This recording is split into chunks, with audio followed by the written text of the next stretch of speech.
What is going on, everybody? This is TRAK 17. We are happy to be back. I'm missing the kid today, but you got the Rook. I'm the Rook, Jared May. Like I said, I'm super excited to be back. We just got back from wedding weekend previous week. Congratulations to the analyst, Ryan May, who also will be joining us here in just a few moments, as well as the medical guy. So we get a grand return of the analyst who the TRAK audience has not seen for quite some time. But we're going to be going over a couple things today, especially primarily we're going to hit hard on the Dallas Cowboys NFL draft. We're going to kind of go through each pick, which ones we liked, maybe some grades. We're going to go through a little TRAK ranking segment with maybe some NFL rookies that we think could be the best in the draft this year, maybe some sleepers. We will see. But we've got a lot to talk about. Also, there are some upcoming announcements for the podcast setup. I'm working my connections, and sooner rather than later,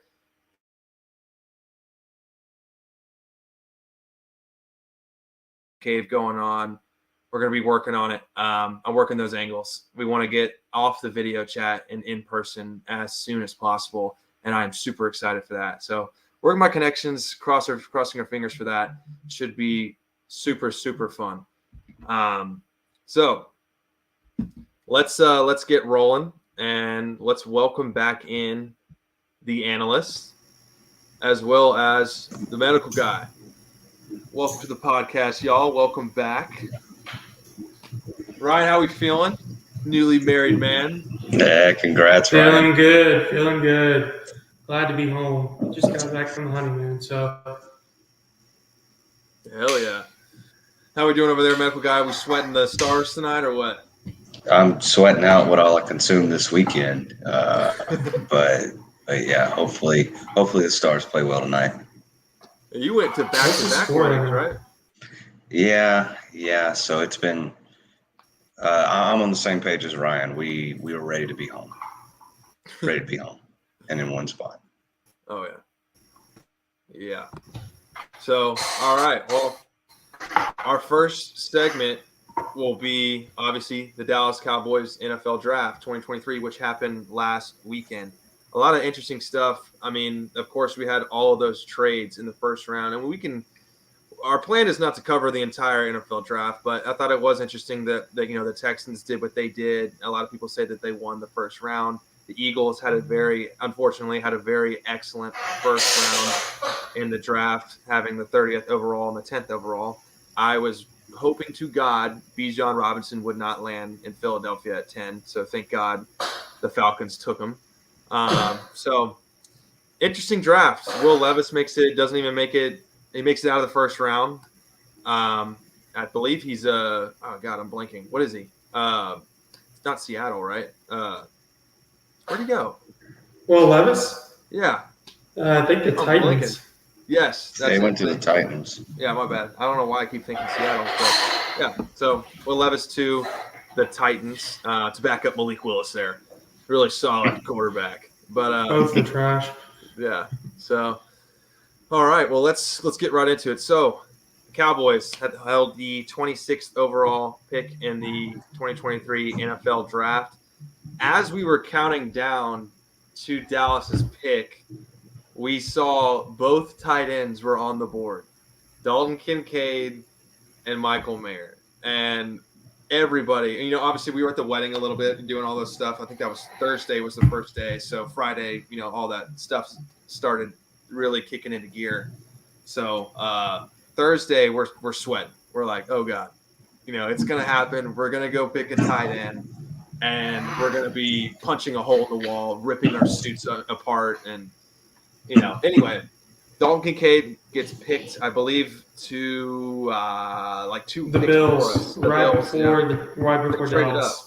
Right. Yeah.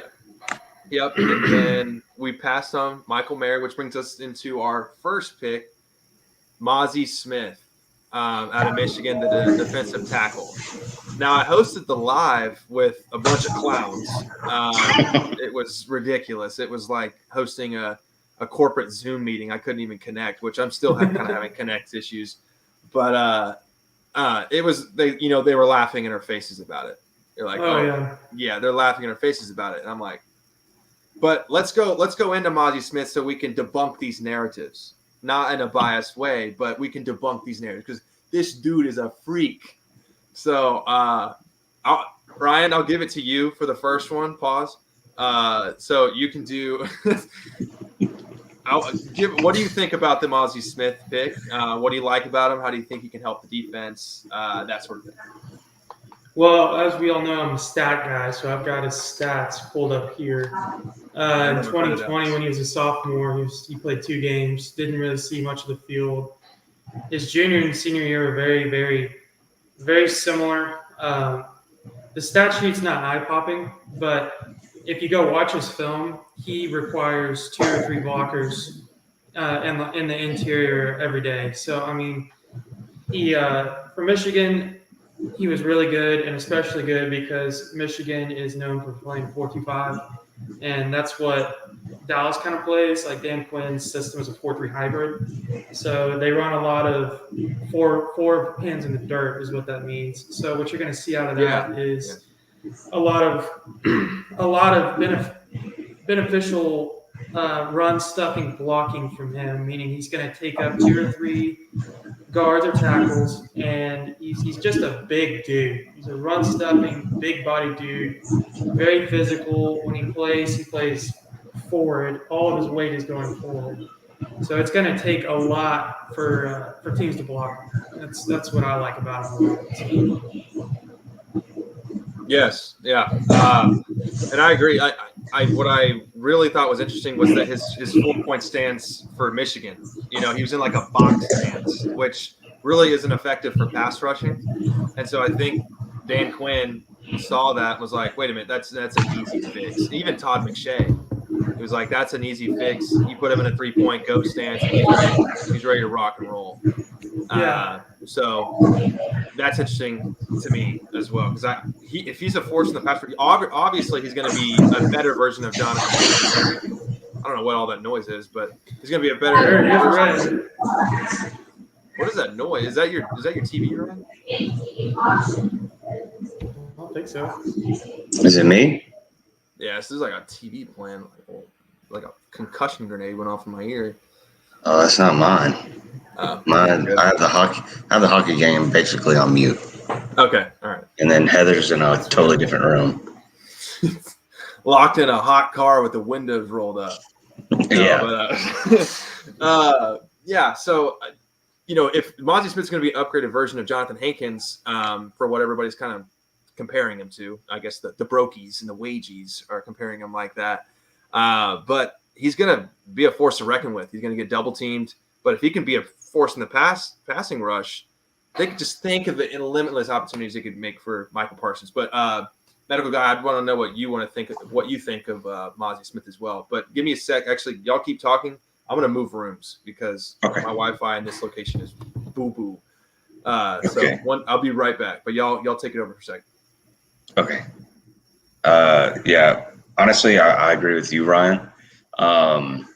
That he just fits the system real well, and just looking at his stats and looking at his numbers. I mean, and if you look throughout the whole draft, Dallas kind of went in a little bit of a pattern of like, maybe not picking the biggest stat guy or the biggest anything like that, but like numbers wise, like and size and strength, it seems like there was a pattern that it was always like someone that was super athletic.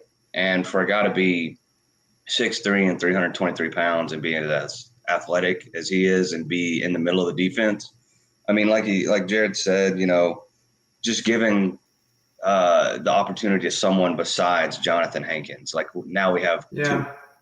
And so that makes it a lot easier on, being able to plug the middle right there, as if you have 2 guys that can do it instead of just one big guy.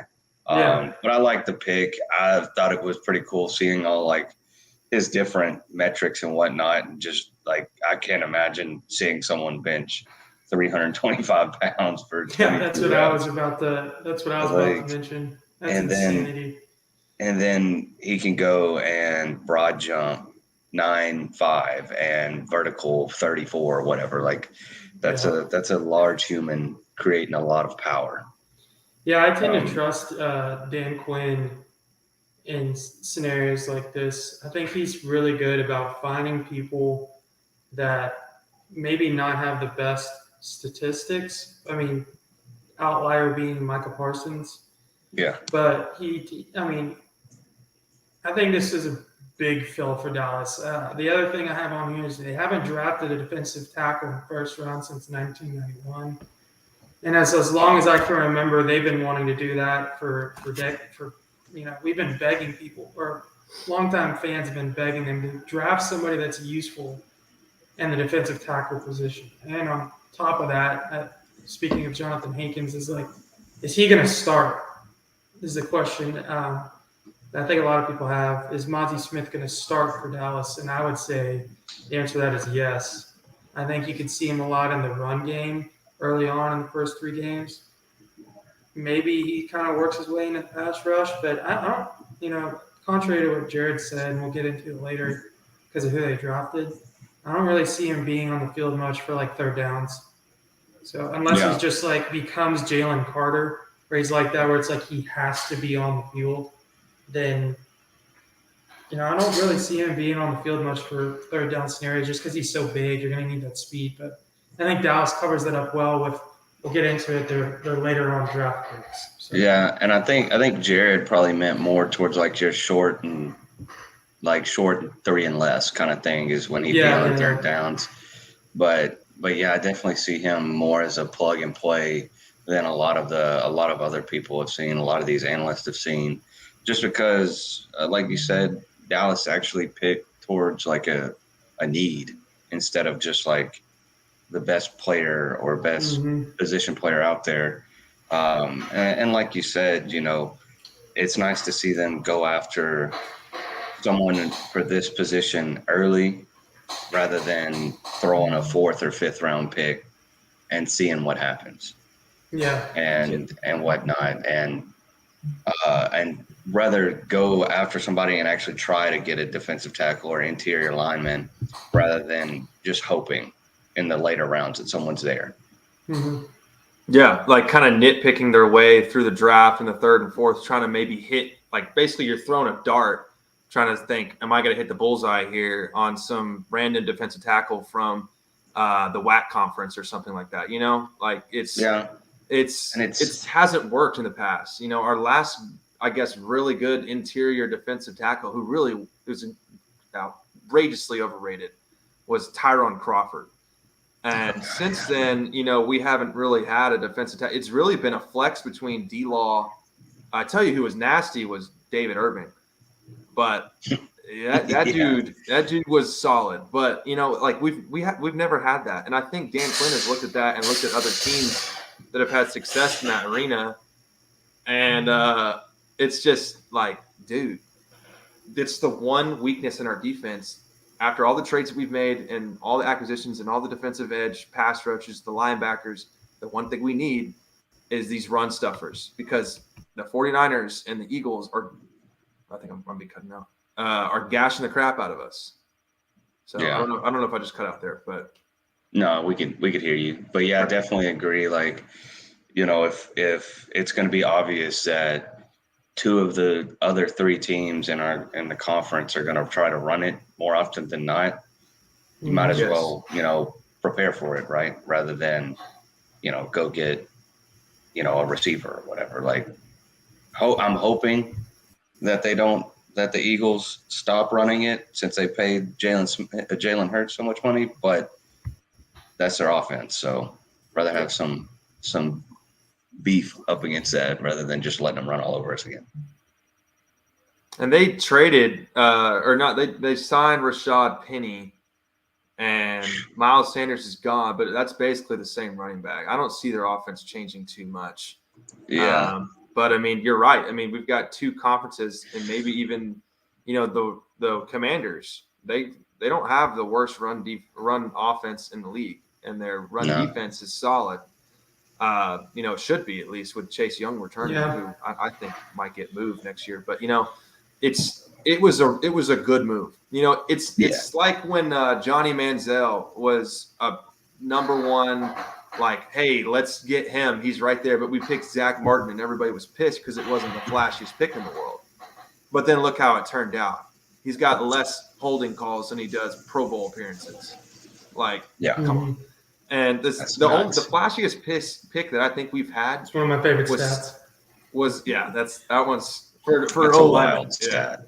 That's one of my favorite. That's a wild stat. You played 10 years in the NFL and you've got more Pro Bowls than you have holding penalties is an absolutely wild stat. Especially not to go on a tangent, but the pass rushers he's faced, like Aaron Donald, and to just be like, oh yeah, it's no big deal. He's automatic Hall of Famer. But anyway. Yeah. Well, I remember they called a holding penalty on him last year, and then they got it wrong, and it was somebody else. Yeah, he had like all his hands. Yeah. Are you sure there was a holding on Zach Martin? Are you positive? Anyways, so that basically, I mean, another couple of things I want to talk about. We'll return back to Mozzie Smith later and cover him more in depth because I definitely want to talk about his metrics and just how much of a freak he is. But round 2, we ended up getting Luke Schoonmaker, another Michigan Wolverine, a tight end.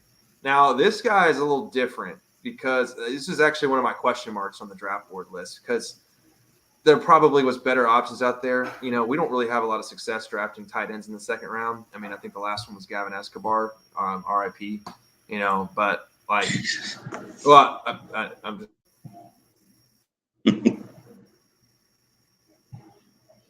Schoonmaker. Oh, there we go. Hold on. Okay. Luke Schoonmaker is, I think he's 25 years old. And I had a little biop on the bottom over here. You know, he was a redshirt in 2018, and I think he only played in one game. He was a reserve again in 2020, and he had no catches in 6 games. He started 10 of the 14 games in 2021, where he caught 17 passes for 165 yards.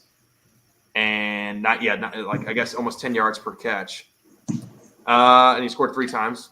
And he got an honorable mention, all Big Ten conference honors. He was a third team pick in 2022, starting 11 of 12 games, where he caught 35 passes for just over 400 yards. And he only missed 2 games due to injury. And his NFL comparison is Dawson Knox.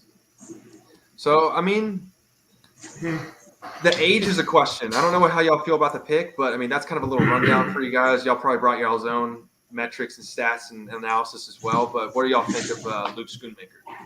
Yeah. So while you moved rooms for a second, I was telling Ryan that it kind of looked.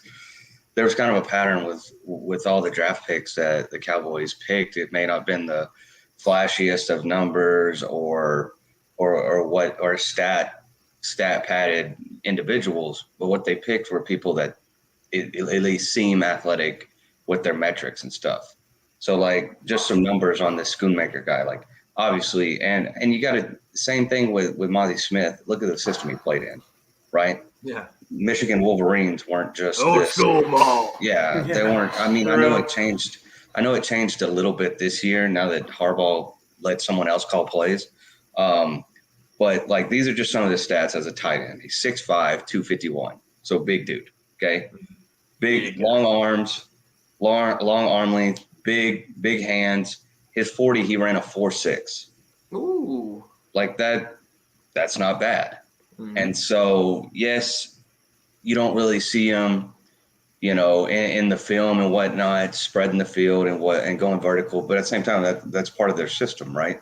Which is kind of different from the Cowboys, mm-hmm. where you've got basically a tight end running 3 different routes, right? An option, which I guess we can count as 2, and then running up the seam. Well, if you've got a guy the curl route, that's the tight end special for Dallas. Yeah, it's the 5-yard out. All the field turn around. Yeah, and then the one where it looks like Dak Prescott just throws it down the middle of the field, and it's like a hope and pray, and somehow he seems to normally hit the tight end in between the safeties. But like having a guy that's 6'5", 250 running a 4.6, like that could open up the middle of the field or close the middle of the field, making, you know, more options on the outside. Now, in saying that, I did not like this pick. I did not like this pick because the pick right after was I had that too. Osiris guy. Oh my gosh. Yeah, And I the was guard. like, Yeah. I was like, that's easy money right there. And then it came up with the tight end, and I was like, now obviously I was at the wedding, so I wasn't trying to bring the vibes down, but I was like, what the hell are we doing? So I thought I heard yeah, somebody scream and throw a phone back there. Yeah, while I was speaking, I had the mic in my hand. I was like, Ryan's he's a great guy, and he protected my block. It's like, God, mother. And you're just like, yeah. So with all that said, like, I didn't like the pick. I wish they would have went with another one, but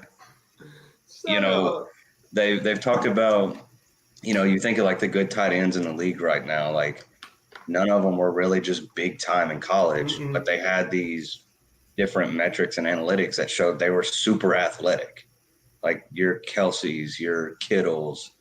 I mean, Kyle Pitts hasn't panned out, but he plays for, the team that basically runs a triple option, super athletic. And maybe not first rounders outside of Kyle Pitts. Who else am I missing? I'm missing somebody else. I mean, you go back in time, like you got like Ertz was pretty gifted, but Yeah. there's a lot of tight ends that, or like Waller or Evan Ingram, like all these guys that, I mean, nobody really wants just a straight up, blocking tight end. Like they want somebody that can run. Yeah, that's the new age. Yep. All right, what do you think of the pick? You talking to me?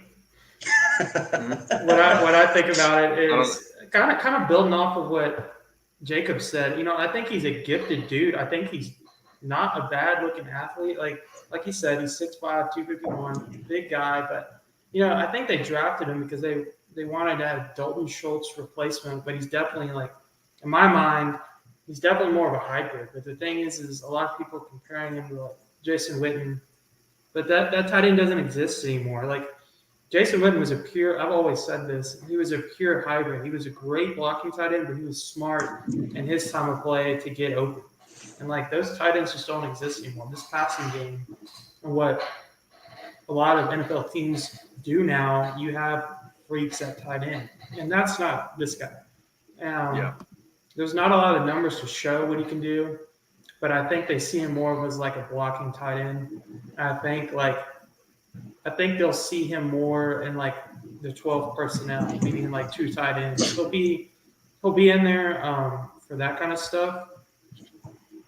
But I don't think that like you won't see him catching deep balls. Like I building off of what Jacob said too, like he's not a freak. And the way I looked at it is like with this pick, when I looked at it, I was like, we have Jake Ferguson at home.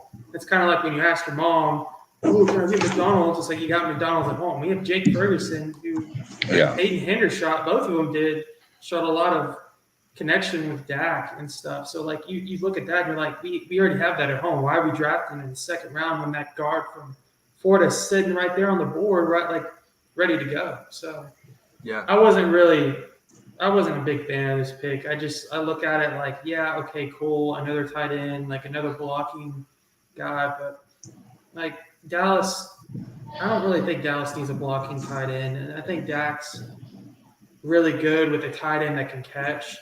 And that's why he made Jarwin good. That's why he made Schultz good. Like, I think Schultz will go to the Texans, and I don't really think you'll see anything from him there. He took a bet on himself, kind of went downhill. And I think it's because people see the value that, like, Dak can elevate tight ends. And when you have Hendershot and Ferguson, you can do that with ease. So I don't really like this pick. I don't really feel like this was a big need for Dallas. That's why I didn't want them to draft Kincaid either. Yeah. And then, so another thing about Schoonmaker is, I thought last year when the draft was happening, I made some mock drafts and I had Jake Ferguson. I was drafting him in the 6th round because I watched his film and watched how he moved. And I was like, I didn't say he looked like Kelce, but I said he looked athletic. And I was like, wow, look at this dude's stats. He's played for Wisconsin, which is a running football team, and he's putting up these numbers. And his metrics were good. I was like, okay, Jake Ferguson, and I was excited about him. And then Thanksgiving game was when he really shined, leaping over. We've never had a tight end in our lifetime that has jumped over a defender and trucked somebody. I cannot recollect. Jason Witten could jump, and you couldn't even swipe a credit card underneath it. But like, in all due respect to Jason Witten, but he just wasn't that tight end. And so what angered me was ESPN pushed that narrative for us to get Michael Mayer by putting a Jason Witten comparison up there on the screen. That's like, dude. Yeah. Basically, like, I think what you'll see out of this is, like I said, you'll see a 12 personnel. So I think you'll see Dallas line up with like Ferguson on the line, or Ferguson, sorry, the other way around. I think you see Shoemaker on the line next to a tackle. And you see Ferguson kind of running those cross routes, those option routes that they use with Dallas. But I think it'll be a healthy mix of tight ends this year. I don't think you'll see like one dude out on the field all the time. In third down situations, this dude won't be out there unless he just shows some pop. But I just don't see his value really coming into play. It could be like a second rounder. So Dallas has a history of missing in the second round, unfortunately. Yeah. So I feel like this was a wolf. Like this is a big push. I don't really see the gap filling here that they needed. So yeah. Well, I'll tell you what it's gonna be, and we're gonna do this around week 4 or 5. I tell you what, Dak's gonna get under center. He's gonna do a bootleg, and he's gonna hit Schoonmaker in the flat on the bootleg. He's gonna get 12 yards on 2nd and 9. Where you go, okay, Schoonmaker, okay. That's exactly what's gonna happen. All I know is if he does what Dalton Schultz does and gets out there with a knee brace, I'm going to freaking lose it. Yeah. He's in second round. I'm going to be like, we have 2 good tight ends sitting at home or sitting on the sideline, but you're going to get out there with a knee brace because you're expected to get paid $12 million next year. Yeah. Go put some ice on that knee. Go see the medical guy. Something else besides limp around when we need somebody to run. Yes. We need somebody to just be able to make one move. Yes. Just cut and go. Just run me a slant route that doesn't look like a curve. At least if you catch up, just start backing up. Dig your heels in the ground. Something besides try to do a full 180 and mess up. Yes, dude. Yes. Yeah, it was always brutal to watch like Dalton Schultz shuffle his feet near a sideline and have a linebacker come in and like a seeking missile. And he'd wake up and his eyes were wide open like he just got the woke knocked out of him. And he's just like... Captain Virtue Singler, baby. It's like, I'm sorry for what I said about Greg Abbott. Like, but anyway. That mustache would come flying back in his face. Mustache is like vertical. Oh, man. Oh, man.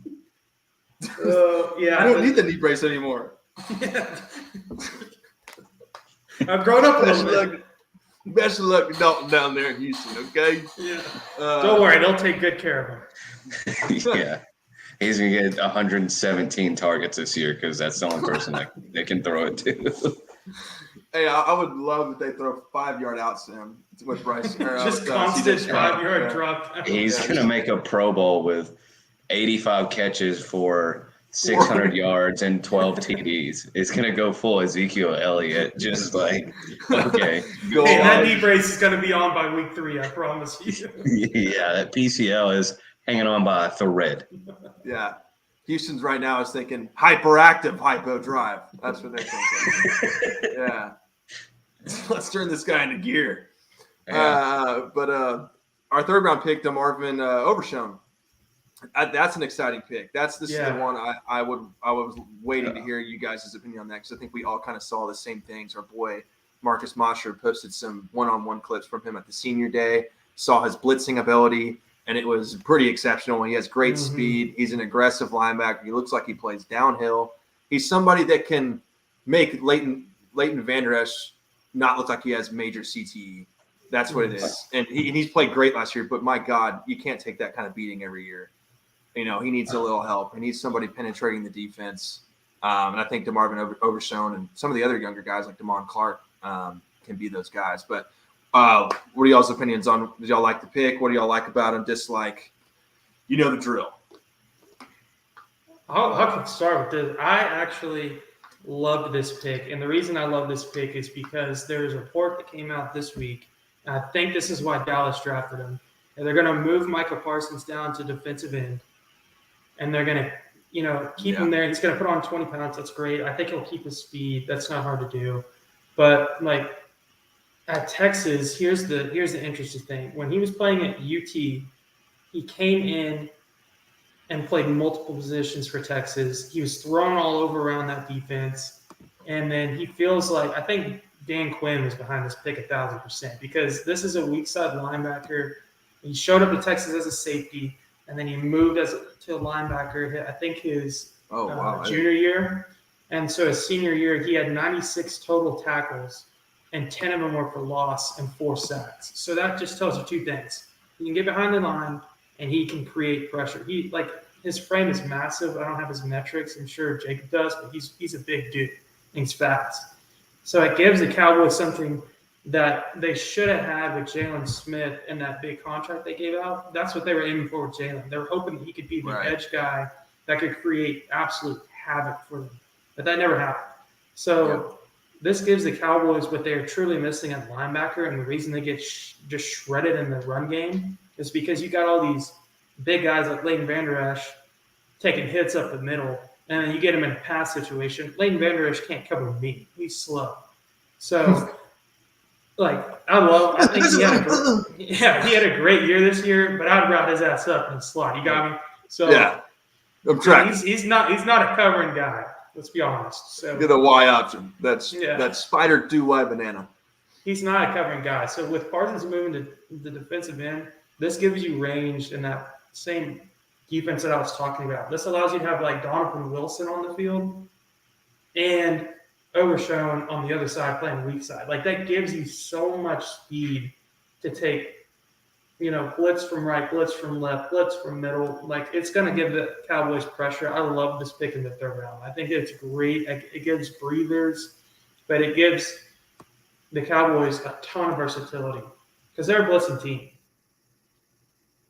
So I think with the defensive line going on, last thing I'll say is with the defensive line that Dallas has with, DeMarcus Lawrence, Michael Parsons, all these guys on the line that can create havoc and actually get in the backfield, this gives them versatility on the edge to kind of mismatch with Parsons and actually give the Cowboys a breather at linebacker. That's what they need. So they've had some bad luck there. Yeah. Jacob? I really like this pick as well. Like Ryan was saying, he was a safety turned linebacker. And so he's athletic to begin with, but his actual speed, Florida just scored in overtime to take a 3-0 lead in the series over Toronto. So it's, I'm trying not to Are they in yell. the same division as the Stars if y'all move forward? No, I don't think so. But just a little backstory. Florida was the last team in. Okay, they beat the Boston Bruins, who set the record for amount of wins in a regular season this year.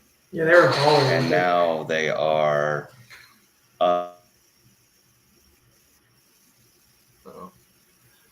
Jacob. He froze like Frozone. All right, well, he may have some connection issues over there. I'll take him off for a second. See if he can recover. Why don't you give your pick? Oh, he totally disconnected. He'll come back. Give your opinion on Overshown. Yeah, so what I'm most excited about is having a downhill linebacker that has some speed. Sorry, I don't know what just happened. But continue, Jacob. We're going on with Jared. Yeah, go ahead. We want to hear about these Florida Panthers. Well, they were the last team in, and they beat. Where did I cut off? Where did I stop? They beat the Bruins. Said, the I got best a record for you guys. Okay, so the Bruins set the record for amount of wins this year in a regular season, and then lost to Florida. And now Florida's playing the Toronto Maple Leafs, who have probably one of the most talented rosters in the NHL as well, and they're up 3-0 on the Toronto Maple Leafs. So, Cinderella story. yeah, really, it's hey, get into the playoffs and see what happens. But yeah, sorry. So it's just kind of wild. Ain't too proud to beg. Yeah, but definitely like the linebacker from Texas. I think he ran like a 4.5. He's like 6'2", 220, ran like a 4.5. So to have that as a linebacker that doesn't have to have like a spinal fusion surgery like Damone Clark and take a year off of playing, to have him out there running around as well, that I thought that was a really good pick. Yeah. And like Ryan said, like his stats this year were pretty crazy, but like the physical metrics and everything he could easily be on that freak list as well as a linebacker. Yes. Yeah, and I think the most important thing that Ryan mentioned was that he started out as a safety. And basically, I think he must have been a physical safety in high school when he got recruited, because obviously he got moved to linebacker and now he's downhill because he scored in the 14th percentile in the shuttle. So his side-to-side movement might not be as strong as his downhill movement, which is kind of what I was getting at earlier. He ran a 4.56 40. So yeah, you were right. He's in the 87th percentile of linebackers. He had a 36.5 vertical, 77th percentile, and a broad jump that was above the 85 percentile range. So this dude's metrics are crazy for a third-round pick linebacker out of Texas, out of Big 12, which, Big 12 defenses aren't, they're sometimes kind of a red flag. But with this guy, I think that what Dallas does really well is they look at somebody outside of the games in their one-on-one drills where they're really, they really study players well, and they understand the schemes they're in and the schemes that they're going to be in when they're with Dan Quinn, and how it can complement other players. Because I think Jacob mentioned earlier that there's been a theme in this draft, and the theme that I think it is that they're kind of every pick was a complementary pick to something that they needed. I think he's having connection issues, but there he goes. I don't know what's going on, but every pick was a complementary pick to a need that the Dallas had. Overshown is a athlete. Athletic was one of the common ones, but he's an athletic guy that can complement Leighton Vander Esch, as well as relieve Michael Parsons of having to play linebacker. Because when we knew he started playing linebacker, we were like, oh shit, here we go. Schoonmaker kind of beefing up the O-line on the outside. We needed somebody blocking because Hendershot had a lot of penalties last year that were very immature. That's one thing that Hendershot's – he's an athletic guy, but he's not a disciplined football player. He's like when you go on Madden, you're creating a player, it just says very undisciplined. It's like that's him. But it also had to do with bulk, like the Fehoko guy, which you're about to get into in just a second. That's a huge guy. Pause. Like Mozzie. That's a massive freak. So I think the theme was a complementary large freaks was the common theme for the entire draft of the Dallas Cowboys. Hey yo. Hey. Hey, I'm gonna pull a Jared and I'm gonna make a move. Hold on real quick. All right. Copy that, Overlord. You want to move on to Asim? Yeah. Or sorry, Vil, whenever you say his first name, the second. Viliami Salami Fehoko. Yeah. So yeah, the 4th round pick Fehoko out of San Jose State. I wish they would have picked him in the 5th round like they did Simi Fehoko out of Stanford. What a great prospect he turned out to be. He'll probably be Dak's next. What's his name? I'm thinking Noah Brown in the next coming years, where it's like, well, we've got him on the roster. Let's plug him in at number 2. But so I kind of wish we had Jacob here for this and I think you brought some stuff with you, but I actually did not do a good job of researching this player. He was actually one of my dislikes in the draft. However, apparently he's 6'4", had like 9 sacks this year, and had an incredible season. Yeah. I don't know. I'm kind of on the fence about this one because I already feel like since we drafted a defensive tackle, we're in good spirits. So welcome back, Jacob. We're talking about your boy Fehoko here, but basically you're on mute, brother. Basically, I'm on the fence about this one because I don't know how I feel about us drafting 2 defensive tackles here. Because again, I'll say it again. One of our biggest problems on the offensive side of the ball is we need a guard, and we didn't have one. So right here, I feel like Dallas should have gone guard or a solid running back. This guy is good. His senior year, he had 69 tackles, 19 of them were for loss, and 9 sacks. But the thing about that is he played at San Jose State. Not dipping down on small colleges. I played at one myself. We all did. So the thing there is, I just feel like that might have been a value pick for Dallas, but I really feel like here would have been a good place to go guard or running back. But it might be a value pick, and maybe Dallas saw something we didn't.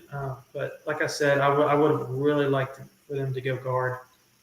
I think one of the things I read about him was he's kind of like a flex in and out, like 3 to a 5 technique kind of guy.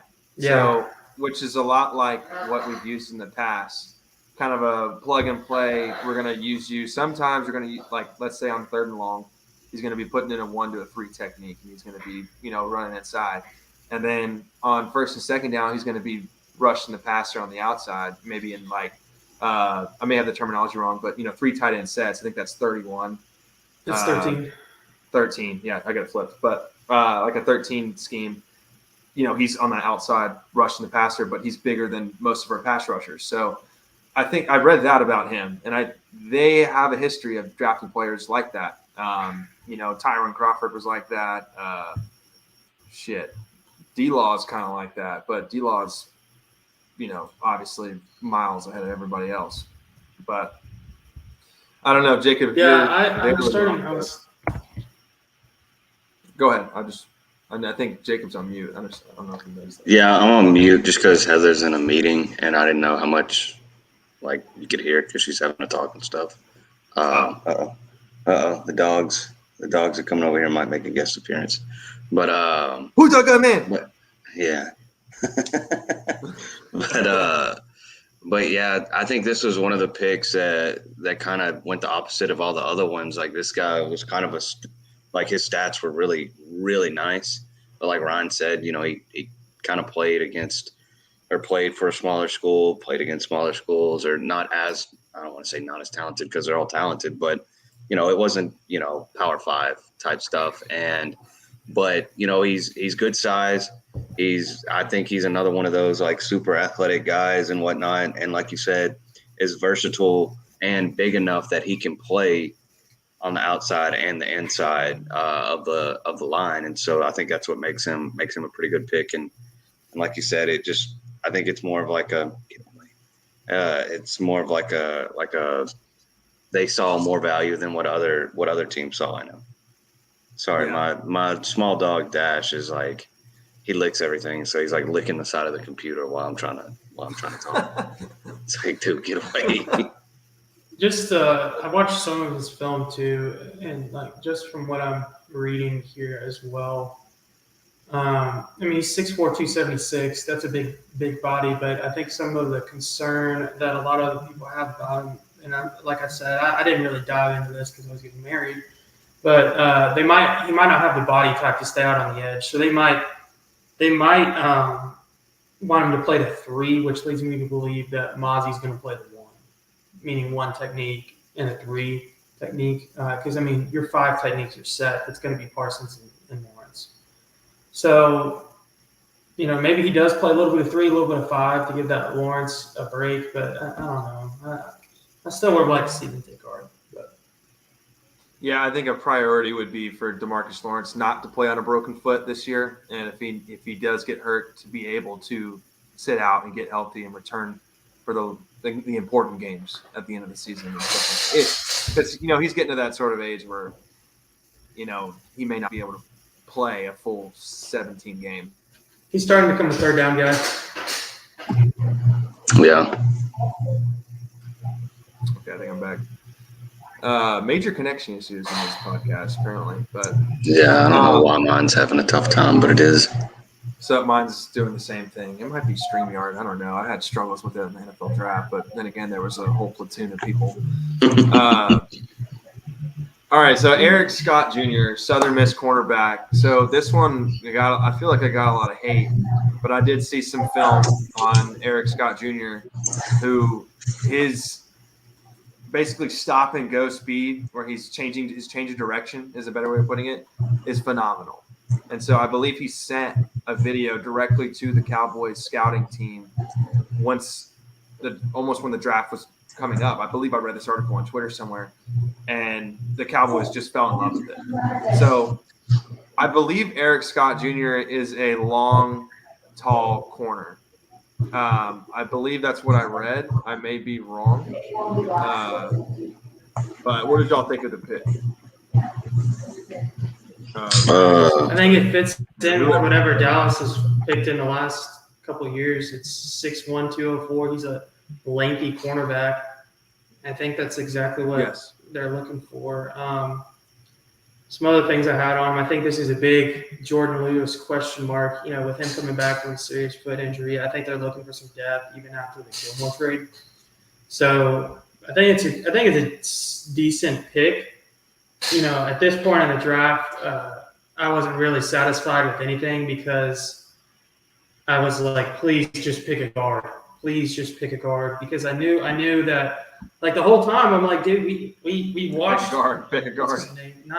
Not McGovern. Well, yeah, McGovern, and then Connor Williams just get battle rammed the entire year. And then we had Tyler Smith playing satellite offensive line, where it's like, hey, this game you're going to play guard, this game you're going to tackle. Hey, this game, how do you feel about playing on the right side? So it's like this entire time I'm like, just pick somebody that will be solid in the guard area so we can get our line a little bit.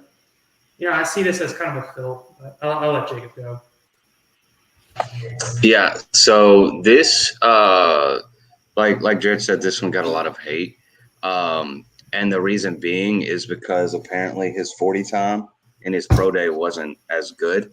He ran and when I say not as good, he ran like a 4.67 or something, but he had pulled his quad in the middle of his pro day, but still wanted to run. And so that was like, verified sources and whatnot said that it happened. But I think this is actually going to be a pretty good pick for us. He went to a smaller school, but anytime they played higher up competition, he performed really well. He's also a corner that he likes to tackle and can tackle. You've seen some of our corners that we have kind of not tackle as well. And so I think flag football. Good. Yeah, playing, it's kind of that fake hustle type thing. Like, I'm going to dive for him. And then like you miss him by like 3 yards. It's like, okay, well, that's not good either. But he, and just his stats at Southern Miss, he tackled really well. He had, I want to say in his last 2 years, he had like 6 picks. And then in his, to kind of add to the fact that he's faster than what his 40 time was. In his last year, I think he had 2 picks, or it was either 2 or 3 picks, and 2 of them were pick sixes of like distance, not like a pick 6 on the goal line kind of thing. So he was able to outrun everybody. But I really think this is going to be, I thought this was a better pick than what they gave the Cowboys credit for. Yeah. I agree. I think we skipped over one. I was looking at my list. Oh, is it the North Carolina? I was about to say, I was looking at my list. I'm like, wait a minute.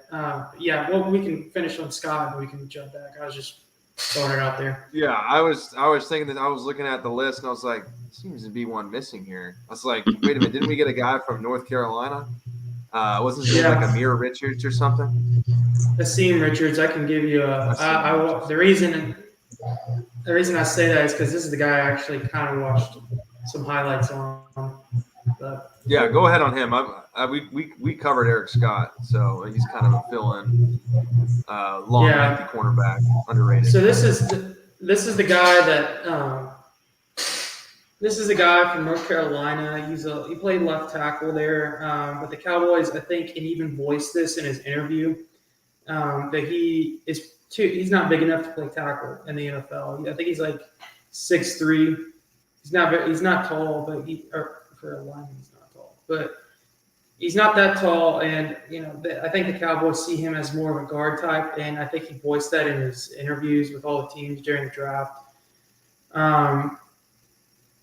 I think they're going to move. I think the point of this is they're hoping that he will play guard for Dallas, or at least be a fill-in somewhere.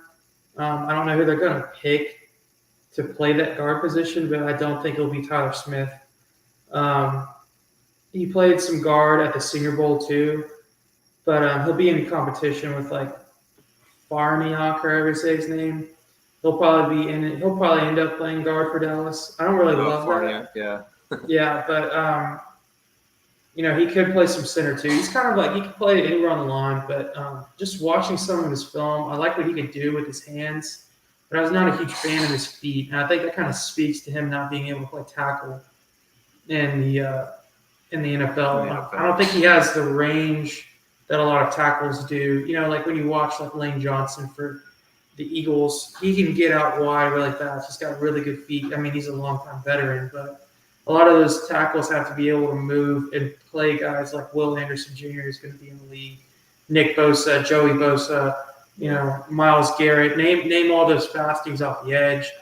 You got to have that range. So I think what fits him the best is to play guard, and him not having that jump really screams that. So I think Dallas sees him as kind of like a second-string guard, somebody that can fill in because Josh Ball, who they picked 2 years ago, is a tragedy. I can't even believe he's still on the team. He's so bad. Yeah, but anyway, he's terrible. That I watched 2 or 3 plays of him when in the preseason, or 2 or 3 series, and I was like, dude, get this guy off the field. What is he doing out there? Like, I'm not even kidding. Like, he looked like a lost puppy out there. He looked to the sideline, like trying to figure out the plays. He was missing blocks, like feet forward. It was embarrassing. So what they should have done with him is what they did to the international transfer player is move him to defense.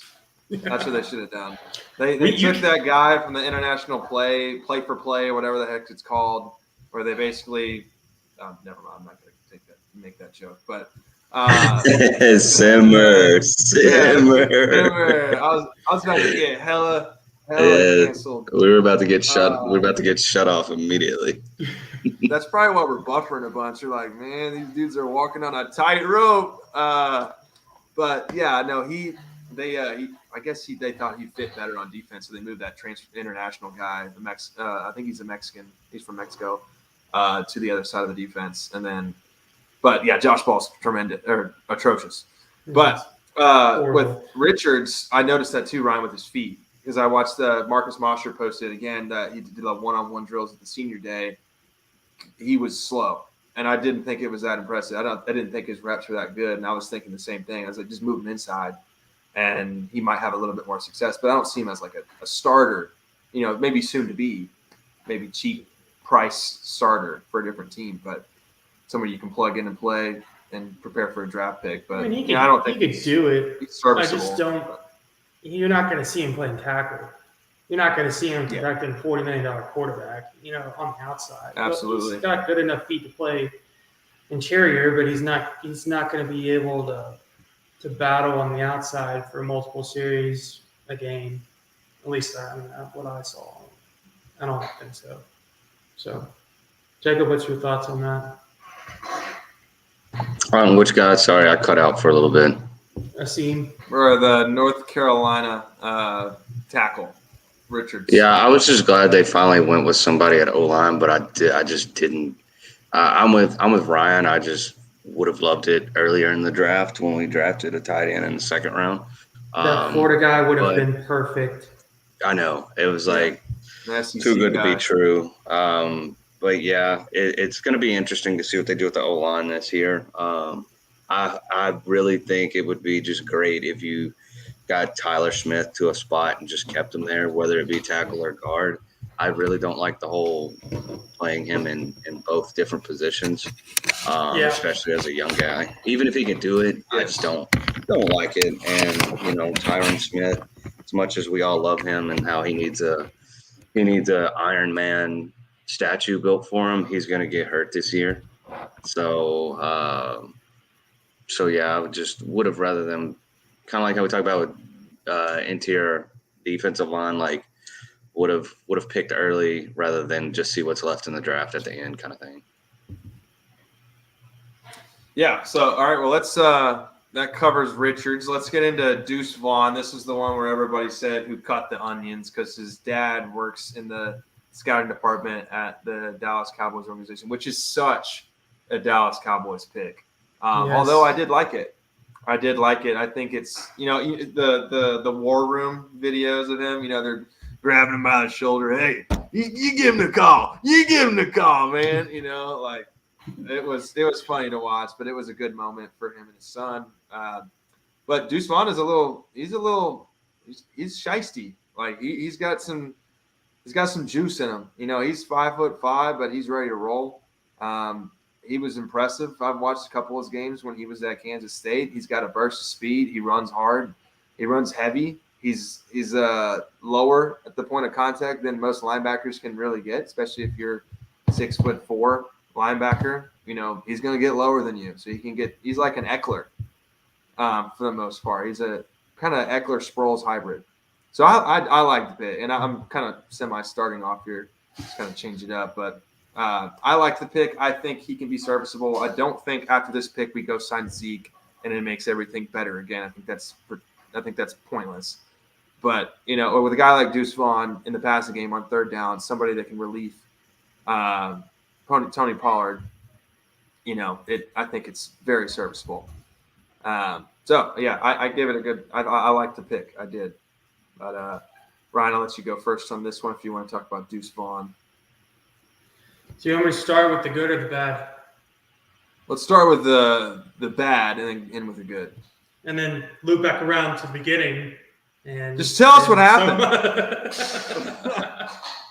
So we'll start with the good. So I don't want no scrubs. I mean, there's no explanation for this, but in 2 or 3 years as a freshman at Kansas State, he had 1,000 yards from scrimmage. As a sophomore at Kansas State, he had 1,800 yards from scrimmage, almost 19. And then I don't know where he was his junior year. It's not on there. But his senior year, he had 1,936 yards and 12 touchdowns. So in his total career, he had 43 touchdowns. That's incredible. Small but mighty. But I like a lot of the traits he has, but I just don't feel like this was a need for Dallas. I really don't. You already have a speed running back. Tony Pollard has shown you 1,000 times that he can do that. I think what they should have done is pick a big back here. So I think there's 2 or 3 running backs. There's a running back from Georgia, McIntosh, still on the board. A couple other guys, but I just feel like this was what I call a propaganda pick because they knew that his dad was in the draft room with them. And they're like, you know what would get some clicks on our Instagram? Let's give him the call. So it's just I think he's a talented dude. He might have some show for Dallas, but they desperately needed a Zeke replacement with fresh legs. Somebody that could get you 2 or 3 yards, give Tony Pollard the breather because he's going to be the main back in this offense now. Somebody that could, kind of like your A.J. Dillon to Aaron Jones, where it's like Aaron Jones is going to run all over the field. Okay, we need 3 yards. Let me turn around and give it to, Thigh Almighty behind me. So that's just my thought about it. I think they could have maybe found a better running back later in this draft, but I think this is also a result of them kind of picking the way they did. Like they could have picked a running back to me in the 3rd round if they picked a guard in the 2nd round, because then you could have gone tackle, guard, running back, and then filled in from there. But draft boards change. People get picked when you're not supposed to. It's kind of like a fantasy draft. You have to make changes as you go. So I don't know. Not a horrible pick, but I just feel like probably could have used a big back. So yeah. All right. Well, didn't we sign Ronald Jones as the backup? Yeah, but come on. I mean, it's something. Sorry, my dog is going nuts right now. But I'm kind of with y'all. Like, I think he's a good college player. I think he can probably play in the NFL and do some good things. I mean, we have Kavontae Turpin, who is like 5'8" and like a $115, and he's still out there like running around doing stuff. And I mean, it just shows like, I mean, maybe he can play, but it is kind of funny how it was like, you know, all the cameras just happened to be on in the war room, recording the call from his dad and whatnot. So I hope he plays and I hope he does something. But yeah, it's going to be tough to be 5'6" and, you know, 160 pounds playing against much bigger competition. But I guess that's a testament to him. Like, he was very productive in college, so he really didn't let his size keep him down. So it'll be interesting to see what he does. Yeah. Breaking, Amazon Prime Video is now doing Hard Knocks from the Cowboys, and for the first cut, Deuce Vaughn. Yeah. Shut up. That would suck. It's like, what are you talking about? That would be hilarious. I'm sorry. I think I would feel horrible for the guy, but I feel like ESPN made a call to the Dallas War Room and said, listen, we got a Disney deal on the line. We need you to grab Deuce Vaughn for clicks. But anyway, last pick of the draft. I figured we'd cover this one pretty quickly, and then we can get to our TRAK ranking and close it out. Jalen Brooks, a wide receiver out of South Carolina. Now, what I've read on this guy is that he's very aggressive on 50-50 passes, 50-50 footballs in the air. He's an SEC guy. He bounced around from a couple of different colleges. He's actually had a lot of off-the-field issues, which have not been like announced what exactly they were, but he's missed some time. I think he missed the Gator Bowl this year because of an unknown off-field issue, which his coach announced.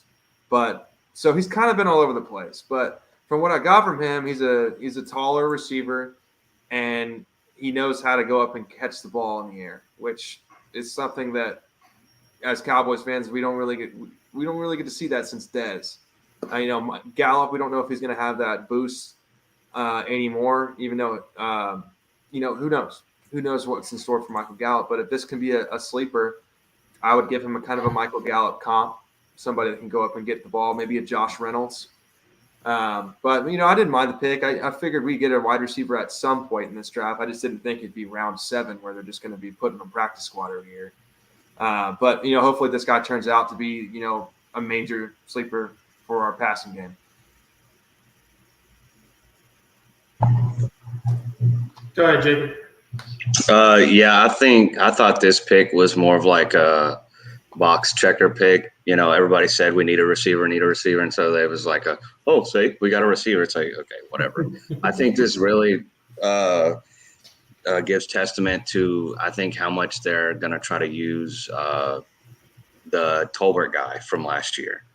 There's no way we can just draft a guy like that and just like, I can understand like him playing and not playing well, but like to play 2 plays all season when it was obvious we needed a receiver, another receiver out there. I think this means they're probably going to try to play him a little more and whatnot.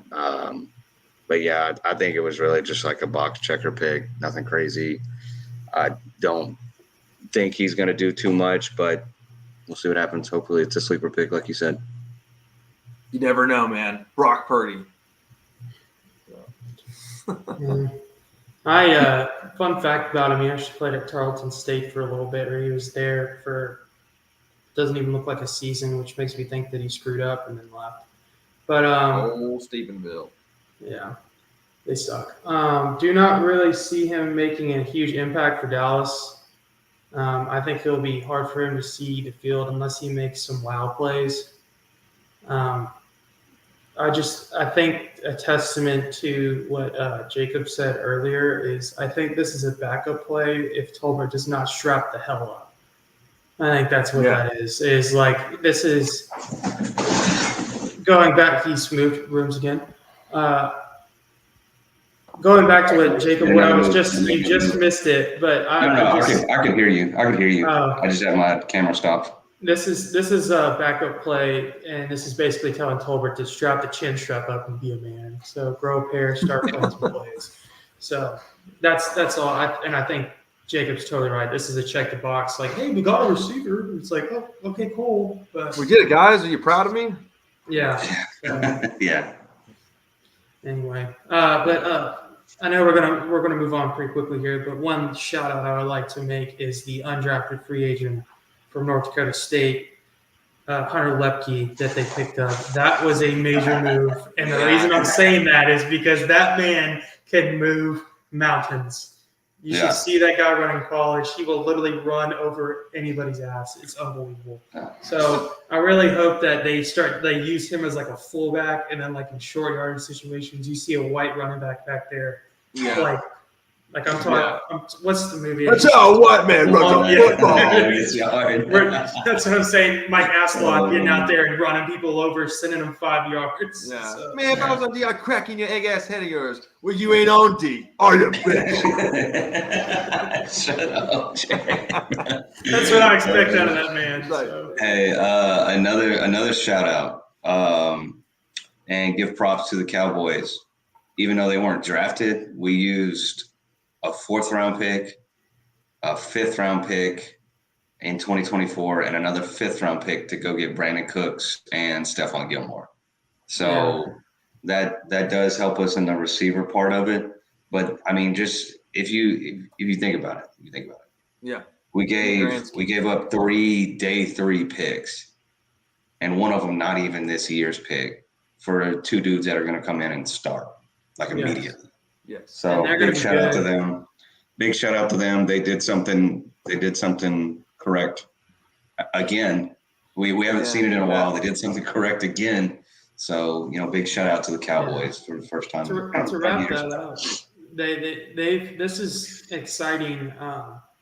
The draft was not as big as the offseason for me. Like I say that, but I mean the draft wasn't like as high graded for me as their offseason moves. They have finally decided to look around the league and be like, okay, if we're going to win, we got to win now. Like the window is closing, so to speak. But like they finally have made moves that are big time. Like Brandon Cooks is a big time move. He's always been an underrated receiver with a lot of speed. He's unhappy.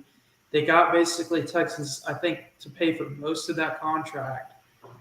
But it's a big time move. And then Gilmore has been he was solid for the Colts last year. So they're finally making some moves that like they see the need, they fill the need. And that's what they need. That's what they've been needing to do. It's like the last 3 years, it's like, Bobby Wagner's out on the free agent list. We let him go.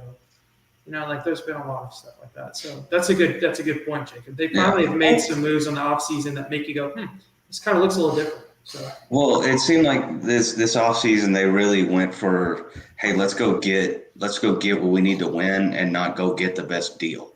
Yeah. Like great, we get a receiver that works out for us in the contract aspect, but we don't win a lot of games. Like the T.Y. Hilton type thing. Like he really helped. Like he really helped, and honestly, I could have seen them bringing him back, but like quit looking for the deal, and like no one's gonna care how much he cost if we go at least win an NFC championship or make it to a game. We're gonna be like, worked out, cool. Yeah. No one's gonna talk about his contract after that. Yeah. So I agree. Some exciting things up in the Big D. So hopefully they make some moves. Yeah, this has definitely been the most exciting offseason that I've seen in my life. That's for sure. I'm just going to run through Mozzie Smith's metrics, and then we'll go into our track ranking, and then we'll close it out. So this dude, this is why we call him a freak. And you actually might have said some of this while I was switching games. I can't remember. But so the guy benched. So what they said was he benched 325 for 22 reps. And so people go, whatever. And they're like, wait a minute, 325 for 22 reps. Okay, that's nuts. He's 6'3", 323 pounds. He did not qualify for an RAS score, but 34 bench press reps on 225 bench. But who gives a shit? He benched 22 times for 325. So he had a 33-inch vertical, a 9-foot 4.5-inch broad jump. He had an absurd 3.95 3-cone. He was a top freak on Feldman's freak list. What the hell is that? It's Michael Myers on that shit. Yeah, so I just wanted to run through those because a lot of people are not going to read those. They're just going to read the ESPN headlines and watch Stephen A. Smith shit his pants on live TV. But well, let's just do our. He's gonna sit there and get all sideways about the Cowboys. Hey, They're still gonna go 8-8. It's like, yeah. just another crazy stat about the bench press stuff. So what was it? 22 reps of 325.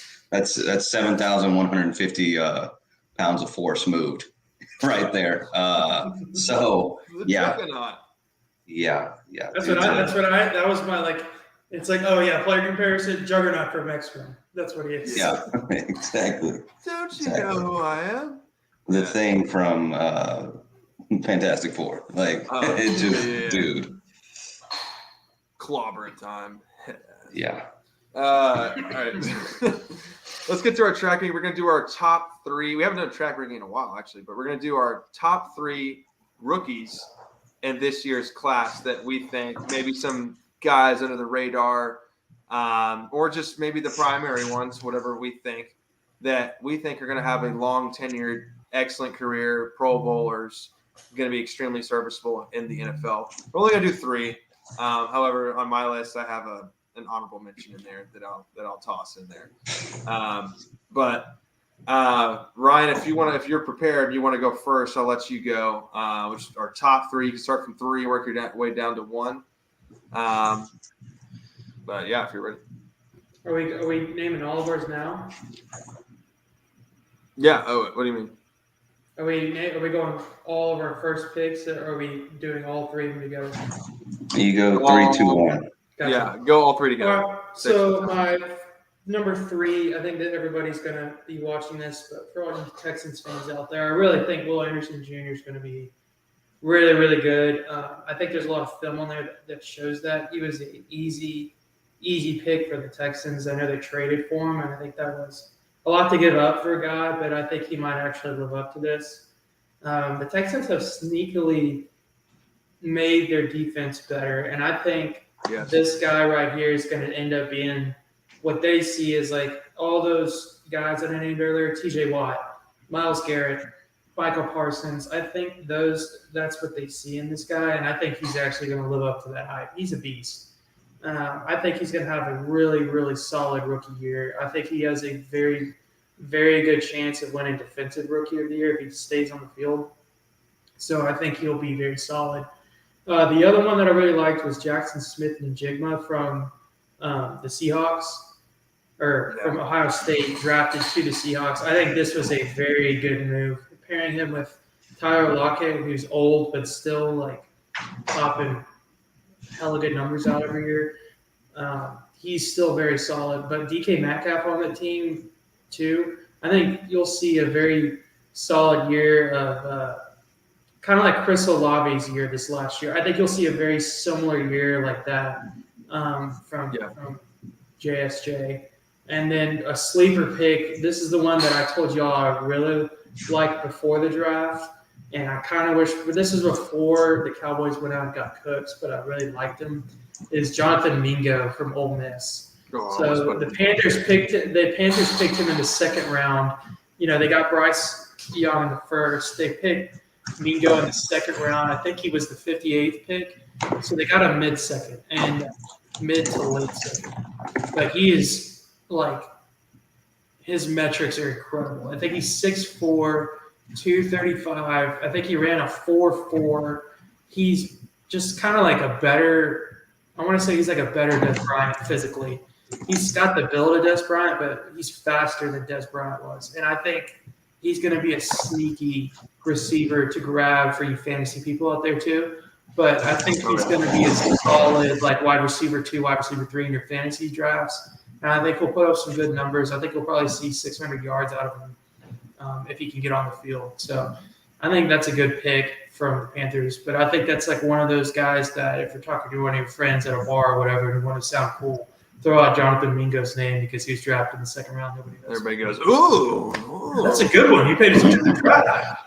So, they just say yeah after everything else after that because they don't know. yeah. But he caught major steam right before. My other honorable mention is I forgot. It's bad. I forgot his name. I didn't have it on here, but it just popped in my head. The UCLA running back. Zach Charbonnet. Yeah, I think he'll actually be pretty solid. So yeah, I like him as well. Yeah. Jacob. Yeah, so I'll go. So I wrote down like 6 names, so I'm gonna have to pick at least 4 of them. So I'll go honorable mention first. Oh, it was between the Osiris guy, Hendon Hooker, and the Dorian Thompson guy from UCLA. But I'm gonna go with the Osiris guard from Florida, and strictly because he was picked because the Cowboys didn't pick him. So it's a spite. He was right there waiting for him, and they didn't pick him. So he's going to pop off and be Zach Martin 2.0. A tenured Hall of Famer, first ballot by the end of his career. Yeah, and I'm just going to be like, we have a tight end that is going to not get his. He's probably going to be gone in 3 years. Wearing a knee brace by week 3. Yeah. Okay. We'll know when he's on here. Oh God! If he grows a mustache, he's on watch. We'll know. Yeah. Oh God. And then number 3 for me. Can y'all hear me pretty good? I feel like I'm breaking up. Yeah. Okay. Good. Number 3 is going to be Paris Johnson Jr., the lineman from Ohio State. He seems really good. Numbers were great and whatnot. And he went to the Cardinals. So we're really going to see if he's really good or not, depending on how much, Kyler runs around. Kyler Murray watches. Kyler got his guy. Yeah. And then number 2, I'm copying Ryan. I'm going to go Will Anderson. I think that was probably one of the most, that's a lock pick. He seems like he's going to just be a dude that he's going to be competing for a award this next year. He seems pretty good. And then people may not like it. I'm going with another Texans pick. I'm going with C.J. Stroud. I think he's going to break the mold of Ohio State quarterbacks that don't do very well in the NFL. And I think it's going to be in year 2 or 3 where we see it. I think this next year is going to suck. He's just going to have to live with it. He's got Noah Brown and Dalton Schultz are going to be his 1 and 2. Yeah. His 1 and 2. Name another receiver. Don't forget they also have Mechie now. Mechie got drafted last year, and then he had cancer, and now he's back this year. But I don't know. I agree. I'll let you go. So outside of Mechie, the cancer survivor, which awesome for him. Outside of Mechie, who's another receiver on that team? Yeah. That I didn't just name. That was this guy and knee brace guy. So it's gonna suck. Yeah, it's gonna suck this first year, but I think year 2 or 3 he's gonna be really good. I'm gonna start calling him advocate. I think he's a bust. I'm gonna start calling Dalton Schultz Eggman from Sonic. Big ass mustache, big eyes, can't move, fat. That dude is getting unwarranted violence right now. Hey, shout out to Jared. We were just talking about how he was slow. Jared's coming at his life right now. Yeah, I just ripped. That's what I'm saying. It's unwarranted violence right now. It's like that PC principal from South Park. Yeah. All right, Jared, what you got? All right, my honorable mention. This is kind of I just think I watch this guy a lot, obviously, because I went there. But Devon A-Chain, I think, is going to be pretty special. Yeah, I think he's going to be very special. He is so freaking fast, and everybody, the whole world saw it when he played. Not the whole world, but anybody that had YouTube TV saw it when they played North Carolina in a bowl game 2 years ago. But my number 3, and I want to put this one in there because I actually really believe in this pick, is Mozzie Smith. I do think he's going to be a very, very serviceable defensive tackle. And I've heard rumors that Brian Brees and people like that are actually not as good as they say. A lot of the analysts thought he was kind of a bust until the draft. But Mozzie Smith didn't participate in the NFL or NFL Combine. I don't believe. I think he did like a semi-pro day. Not as in like he didn't do a full pro day. He just did a couple. Anyway, semi-pro. Yes, yeah, that's what I was getting at. Semi-pro But guy. I had Mozzie Smith in there. I think he has a shit ton of upside. He's already got it for a run defender. I think as a pass rusher, I mean, it could be a nightmare with Micah Parsons on the edge. My number 2, and this guy caught a lot of steam, was the Tennessee tackle Darnell Wright. I have him at number 2, and so I actually predicted his pick correctly during the live stream, and I was very, very excited. I thought he was with. So Kyler Murray requested that they pick Paris Johnson. So, and I did not know that until the draft started, but I had said that Darnell Wright would be the first tackle taken off the board, and Paris Johnson was picked, and the very next tackle off the board was Darnell Wright. I was like, damn, I might have been right if Paris Johnson wasn't picked for Kyler Murray. But Tennessee guy, SEC tackle, very good metrics. Number 1, I think Zay Flowers is going to be a phenomenal receiver. I think he's ready to go. That's good too. I think he's in a good situation, and I think he's going to get the football. I think he's going to have a very, very good rookie year. Very explosive. And, obviously the guys that y'all mentioned as well, Will Anderson, I totally believe in him, but I figured I'd go a different route. And because obviously those guys are, they're going to be knocking your socks off. So awesome, though. Good picks, gentlemen. Well, that pretty much covers the entirety of the draft, unless anybody has any final remarks or closing statements before we get out of here. But we're definitely shortening the podcast length these days now that I've entered the workforce. So Congrats. Yeah. To both of you growing up in front of our eyes. It's great. Yeah. But hey, if this shit pops up or pops off, everybody can quit their jobs and do this for a living. So there we go. Who knows? But yeah, the return of the analyst, Ryan, we appreciate you returning back to the podcast. We have missed you over the last couple, I think it's been a month that it's been. Of course, the medical guy, he's been here a lot, which has been a lot of fun. So we appreciate you coming back on the podcast. And we'll see if we can get another episode. I think next week's Mother's Day, so I'm not sure what we'll do, but we'll coordinate it. Maybe do a Saturday one. I don't know. Probably a little difficult. This weekend will be tough for me because shout out to TJC Softball. That's the other team I work with. We made regionals, and we'll be at the regional tournament this weekend. So nice. I do. Nice. So we play Saturday at 7:30 p.m. So probably would not be able to do a Saturday night. I don't want to do one on Saturday, so I was like, I just don't want. I don't think it's a good idea for me to do it on Mother's Day either. So we will figure it out. We'll keep the fans updated, all 92 of them. There we go. All right. Appreciate y'all coming on. This is TRAK 17. See y'all soon. See y'all next week. All right. Later, boys. Congrats on y'all's life accomplishments. We're all grown up. Appreciate it. There we go. You're getting up at 6 a.m. Okay.